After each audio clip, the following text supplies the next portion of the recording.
Hello, everyone, and welcome to another episode of the BG Independent Podcast. I am your host, Dustin Galish. This podcast is unique as it features reporter David Dupont and BGSU University President Rodney Rogers having a conversation about the role the university plays in the world, in the United States, and here at home in Bowling Green. So sit back, relax, and enjoy the BG Independent Podcast. So, we're talking on the eve of spring break, pretty much, starts next week. What does the college president, what does the university president do on spring break? A university president on spring break tries to catch up to be ready for the final sprint towards spring commencement. Yeah. So that's what I'll be doing next week. So you'll be in the office and you're not going to be on the beach in Cancun? I will not be on the beach in Cancun or the beach of Lake Erie. I will be, although I think I'm at the Association of Higher Ed, or ACE, sorry. Yeah. I'll be at that event on Monday in DC for a day, but Yeah. back on campus Tuesday.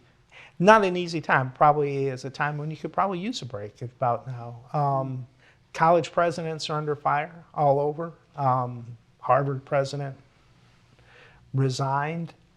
Why? Why now? Why is this so much, this position so much in the limelight? And in a sense, it reflects where higher ed is. You know, I think we certainly appear to be in the crosshairs of a lot of different organizations are questioning, and I think it has to do with a variety of things. Student debt has become something that people are more and more aware of. Now, I think they haven't dug deeper into that to understand what we mean by student debt, but student debt gets a lot of headlines, completion rate, the career opportunities that exist after college, the word woke gets used a lot, specifically to higher ed. There's a lot of things right now that have all come together. And at the same time, we're in a demographic decline of 18-year-olds, certainly here in the Midwest and the Northeast. We are in a very tight labor market right now, where although that seems to be changing a little bit, but where there are plenty of jobs and companies actually need people to come out and get that first job right out of high school. We have people retiring. The demographic change going on in the entire country right now. There's some culture wars going on in our country and across the world right now too, where there's clashes of civilizations in some ways. You put all that together, and higher ed tends to be at the intersection of a lot of those issues. And so it's not unexpected that people want to know more and to understand and to start asking a lot more questions. Yeah, so how do you navigate that, especially considering, where you get your funding? Well, you get your funding from tuition. I believe that is the largest by far revenue source. Yeah. But in terms of funding from the state and from the legislature, how do you?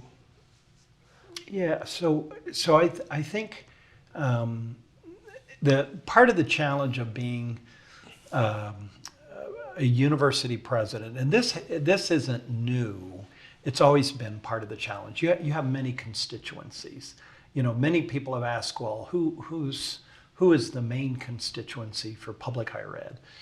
Well, personally, ultimately, I am responsible to the trustees, and so they can make a decision about whether I stay in this role or not. Yeah. So that's my immediate supervisors, if you will, the trustees, who have the obligation, the fiduciary obligation, to ensure the university continues to thrive into the future. So while that is a key constituency of me personally, for Bowling Green State University, who is our constituency? Well, the state of Ohio, the taxpayers, about 20% of our total budget for E&G budget comes from the state of Ohio, but 70 plus is coming from students, and then we've got another part from grants and foundation and gifts, but the majority are the students. And so then so then you might say, well, then the students are your main constituency, and they are incredibly important, but they will only be happy if the outcomes of the education they receive, the experience they have led to them having opportunities in the world beyond. And so in some ways, making sure that the K through 12 education is happy with our graduates. Businesses are happy. Engineering firms are happy. Airlines are happy.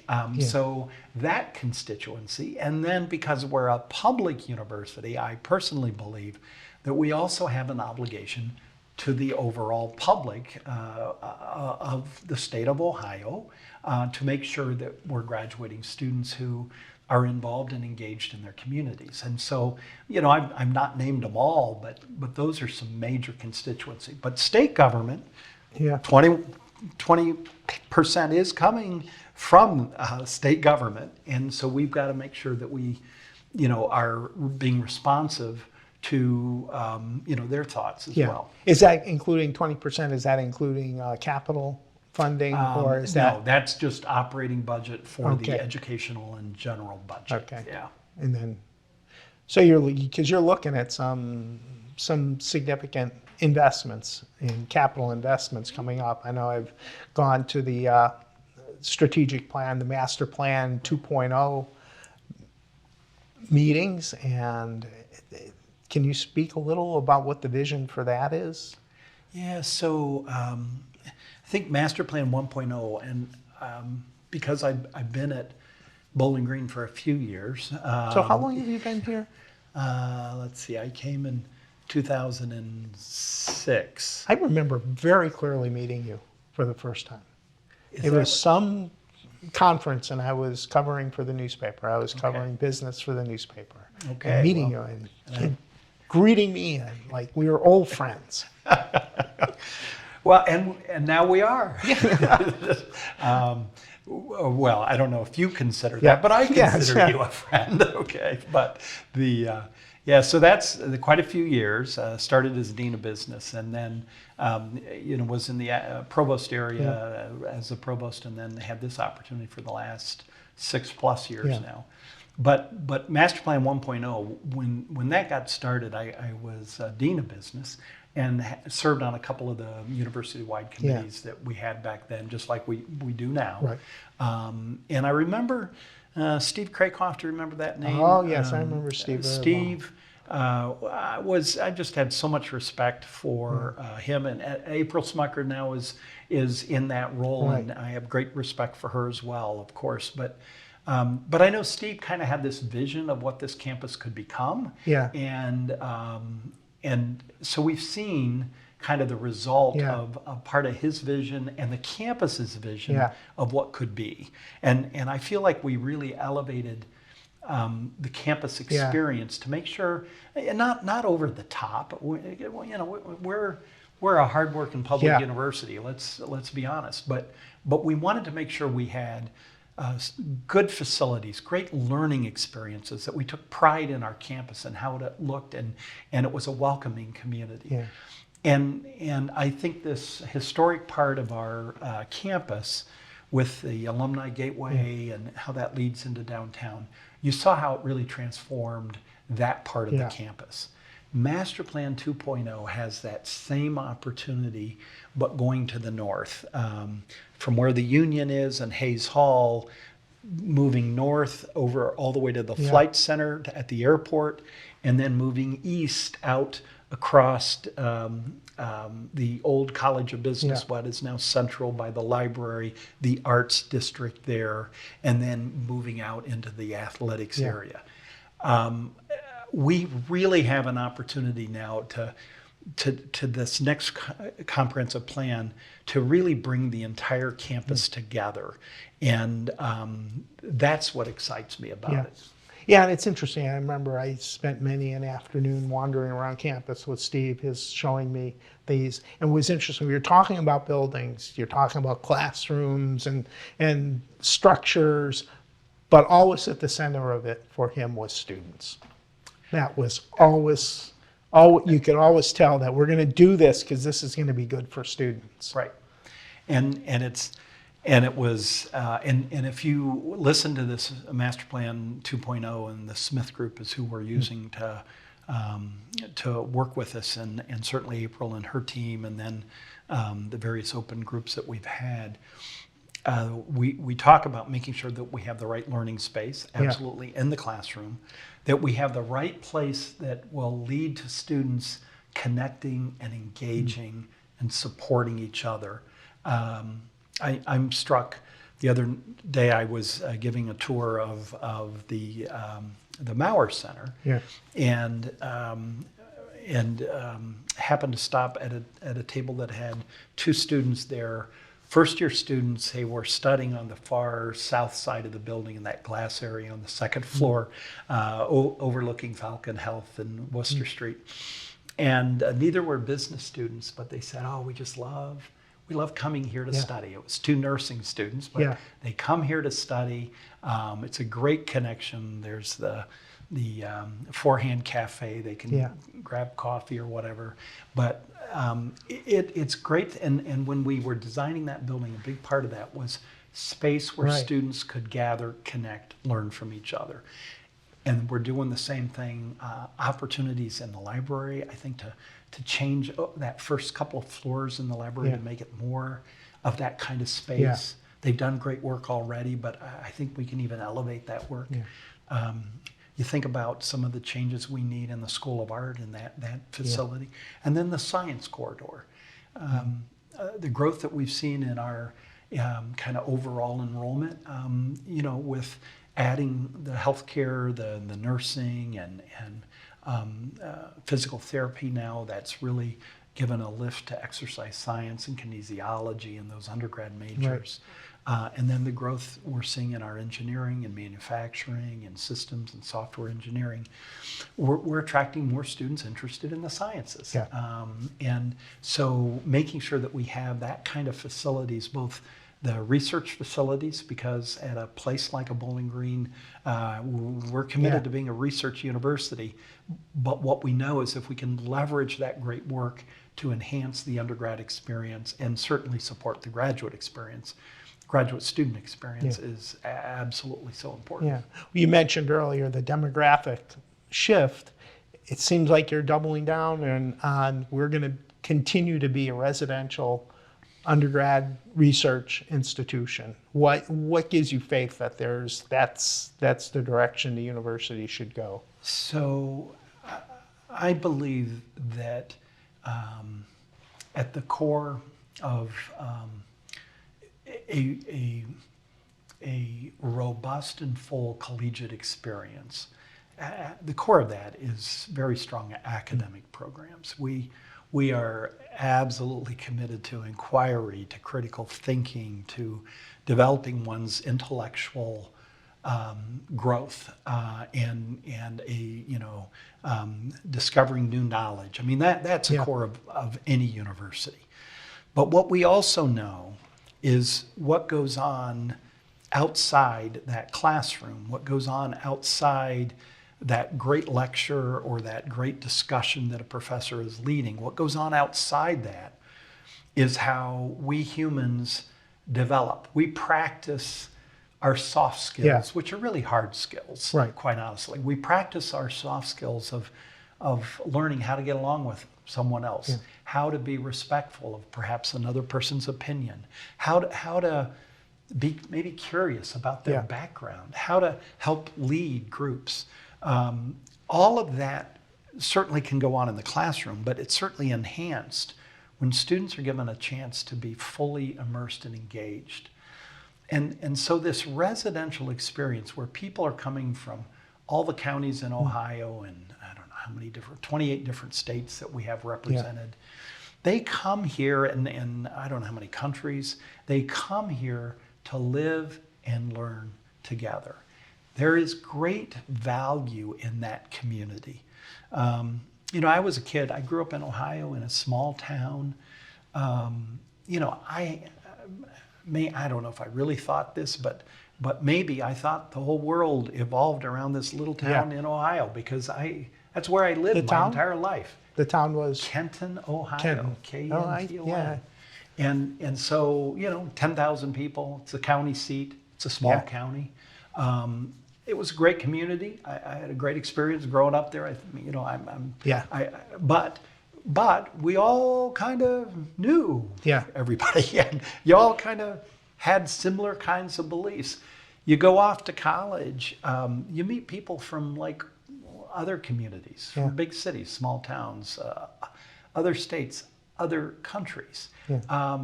And you start hearing their story and their experience, and you learn from that. And you start realizing the world that we all are a part of, there's a lot of diversity of ideas and thought out there. And we're going to be better when we begin to understand things beyond our own personal experiences. I don't think you get that in a kind of experience where you're not coming together, living and learning together.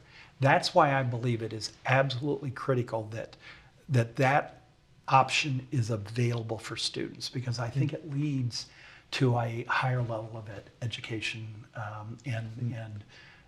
We talk about intellectual growth in our core values, but it's also personal growth.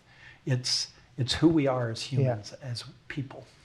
Bringing all those different people together, as you're saying, from around the world, it also brings in issues from around the world, and it seems like college presidents are then expected to respond.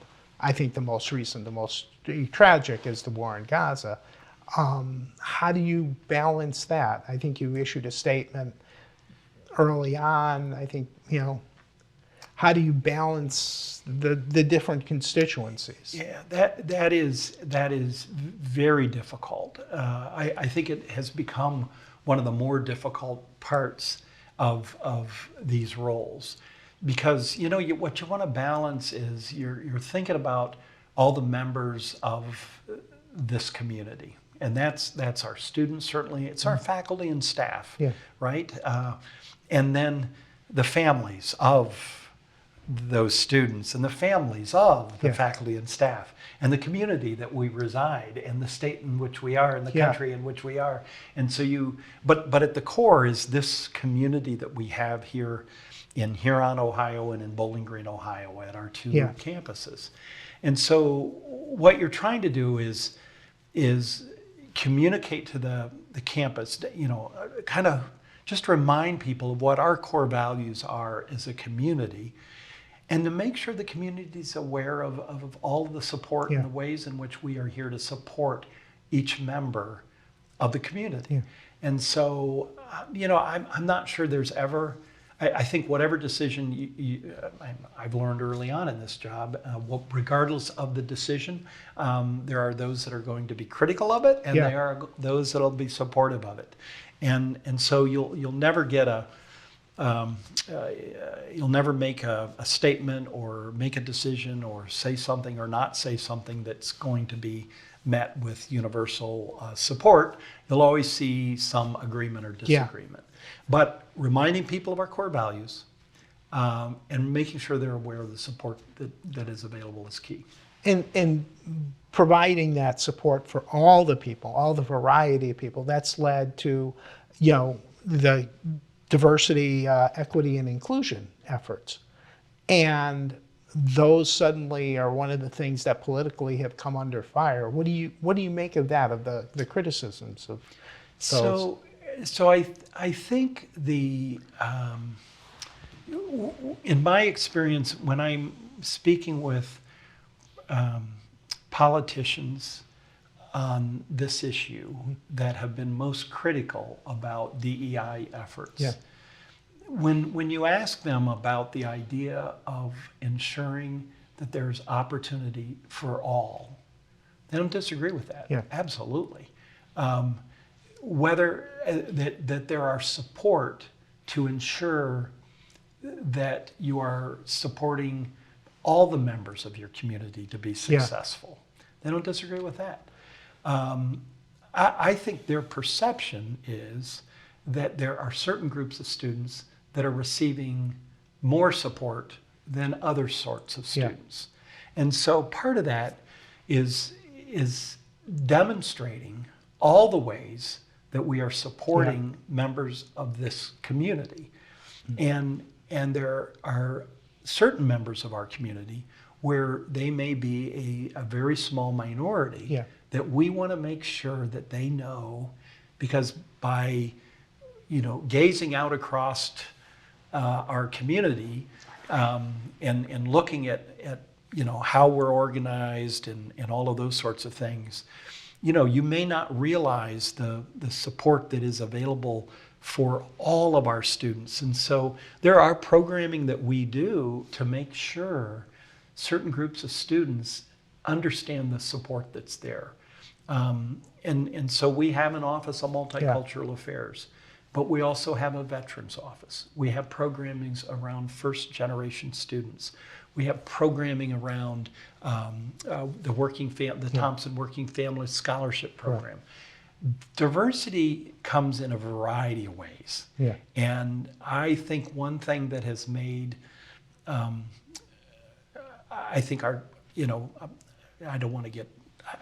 something that I think has made our country stronger is that we have strived, and we haven't always done this, but I think we have tried to strive to ensure that people in our country have opportunity.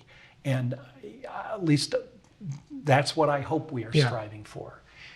Here at Bowling Green, and I can't control what's going on out there. The only thing I can really comment on, I think, here at Bowling Green. And so we will continue to work to make sure if a student, faculty, or staff chooses to come and join this community, that we are supporting every one of those, that if they work hard, we're going to work hard to support them so they can achieve success. And you will have constituents on campus who are holding you accountable for that when there appears to be a lapse in those efforts. Absolutely, and that's one of the one of the things that we want to make sure that, and this is part of the challenge in these roles too, because we are we're in a campus where we are a campus where people can raise those kinds of questions.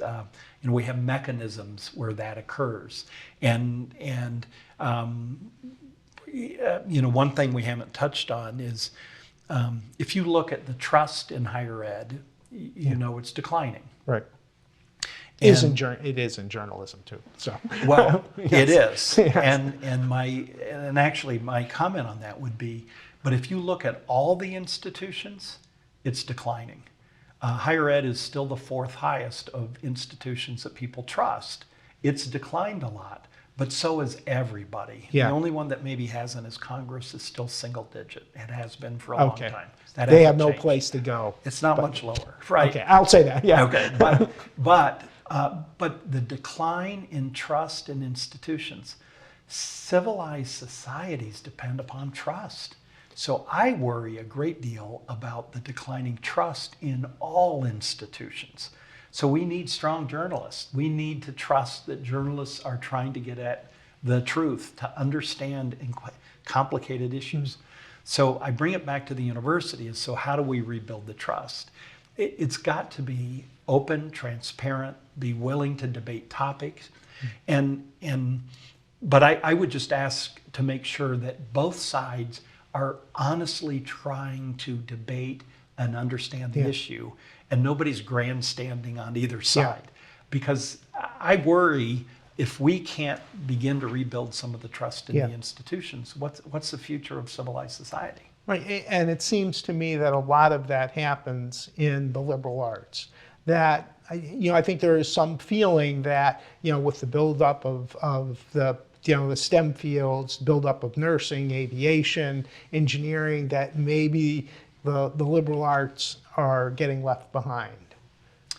So, and I could imagine. I mean, it's a great question, and I could imagine that understanding. I mean, I did have a faculty member tell me that they wish we would just have stayed focused on education. That's our core. Yeah. Well, if we would have, Yeah. Bowling Green Normal College would probably be, I don't know, a couple of thousand students today. And we would, I think, be doing a disservice to society because we wouldn't be offering the array of programs we offer today. So this university has always been an it's part of higher ed. We should be thinking about the future evolving. And so we have added these programs that are in high demand in healthcare, in technology, and in engineering.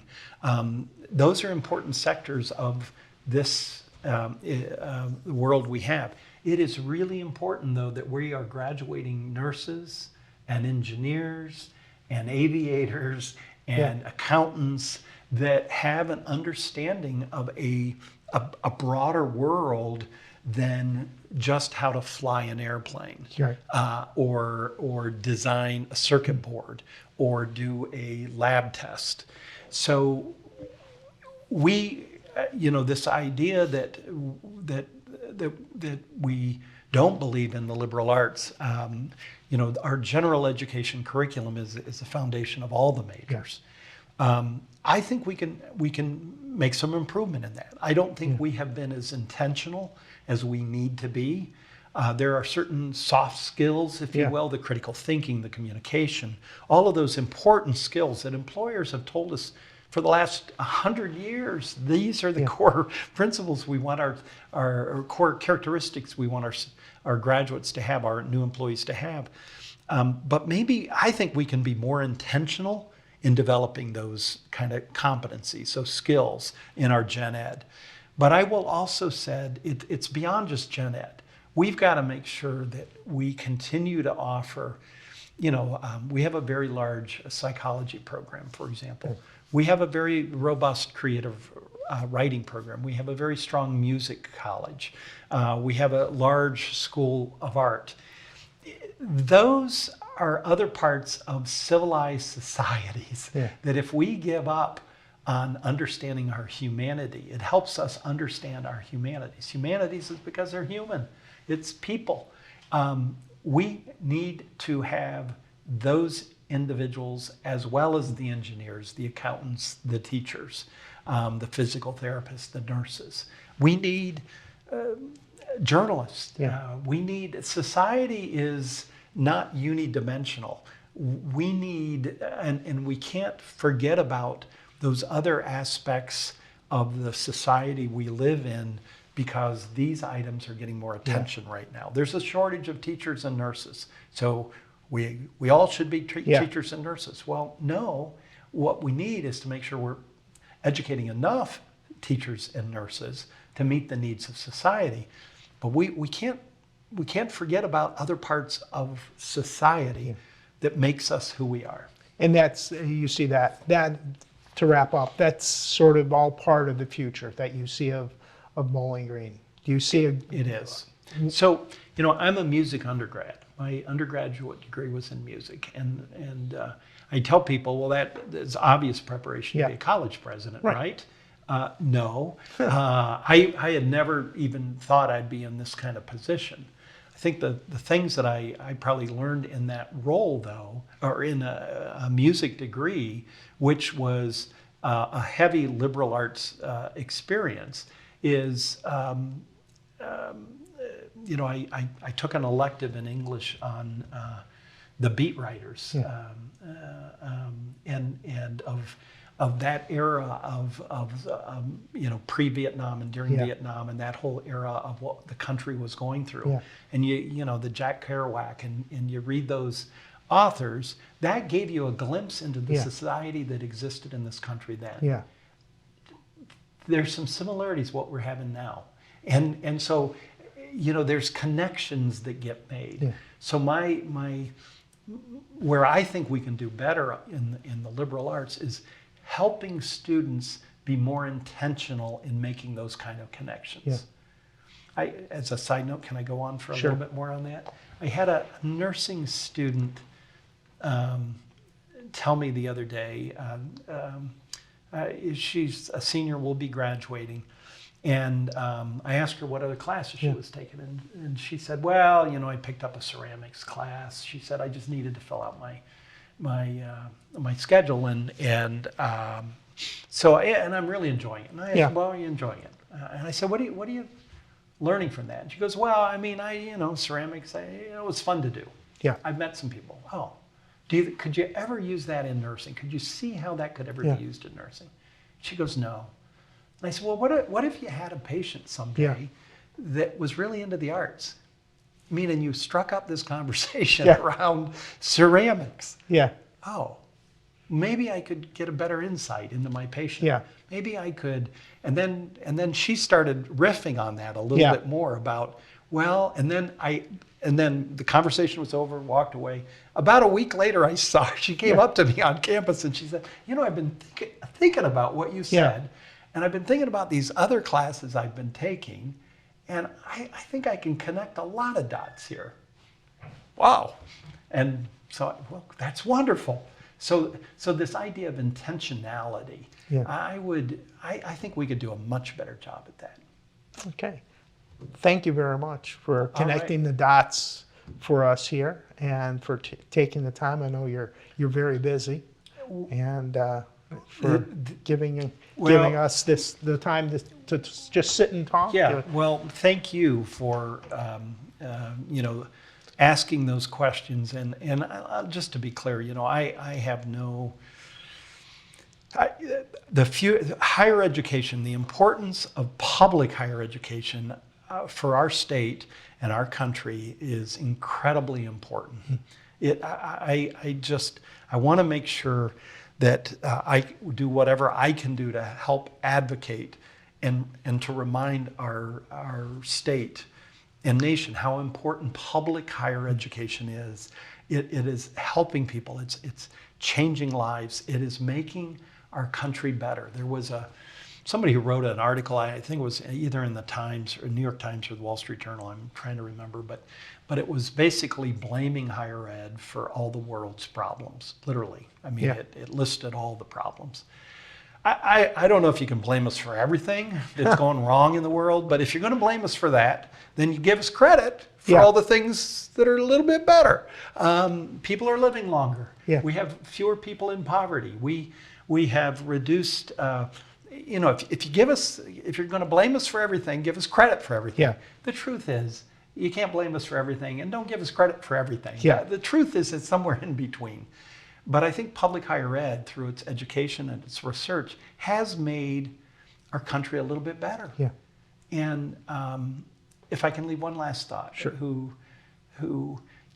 because I hear a lot about, well, we had maybe a European model where people early on in their life are put into certain kinds of programs.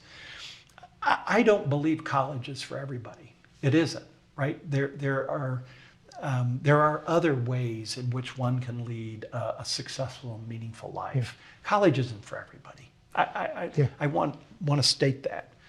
But here's what I know, that it is hard to predict what the future of a 17, 18-year-old is going to be.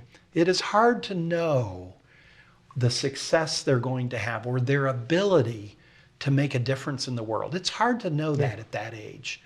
So if you really want to maximize the future potential of talent for our country and the world, you'd cast a wide net. You'd give as many people who want to work hard and come to university the opportunity to do that.